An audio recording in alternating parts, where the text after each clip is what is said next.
നമസ്കാരം. കൊട്ടാരക്കര മീഡിയയിലേക്ക് സ്വാഗതം.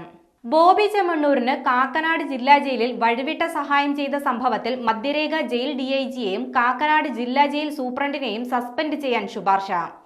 ജയിൽ ആസ്ഥാനത്തെ ഡിഐജി സമർപ്പിച്ച അന്വേഷണ റിപ്പോർട്ടിലാണ് 2 ഉദ്യോഗസ്ഥർക്കെതിരെയും കർശന നടപടിക്ക് ശുപാർശ ചെയ്തത്. റിപ്പോർട്ടിന്മേൽ ആഭ്യന്തര സെക്രട്ടറിയാകും നടപടി സ്വീകരിക്കുക. കാക്കനാട് ജില്ലാ ജയിലിൽ ബോബി ചെമ്മണ്ണൂർ റിമാൻഡിൽ കഴിയുമ്പോഴാണ് മധ്യമേഖലാ jail DIG P Ajaykumar Bobby ചെമ്മണ്ണൂരിന്റെ സുഹൃത്തുക്കളുമായി ജയിലിലെത്തിയത്. ജയിൽ ചട്ടങ്ങൾ പാലിക്കാതെ ബോബി ചെമ്മണ്ണൂരുമായി 2 മണിക്കൂറിലധികം സമയം ചിലവഴിക്കാൻ ഇവർക്ക് അവസരം നൽകിയിരുന്നു. സൂപ്രണ്ടിന്റെ മുറിയിൽ ബോബി ചെമ്മണ്ണൂരിനെ വിളിച്ചു വരുത്തുകയും ജയിലിലെ പ്രോപ്പർട്ടി രജിസ്റ്ററിൽ തിരുത്തൽ വരുത്തുകയും ചെയ്തു. അനധികൃതമായി ആളുകളെ ജയിലിൽ എത്തിച്ചതിൽ വീഴ്ച സംഭവിച്ചു എന്നും അന്വേഷണത്തിൽ കണ്ടെത്തിയിട്ടുണ്ട്.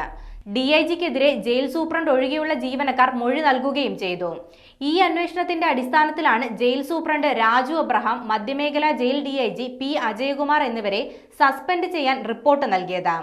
ഈ റിപ്പോർട്ടിന്മേൽ ആഭ്യന്തര വകുപ്പ് സെക്രട്ടറിയാകും നടപടി സ്വീകരിക്കുക.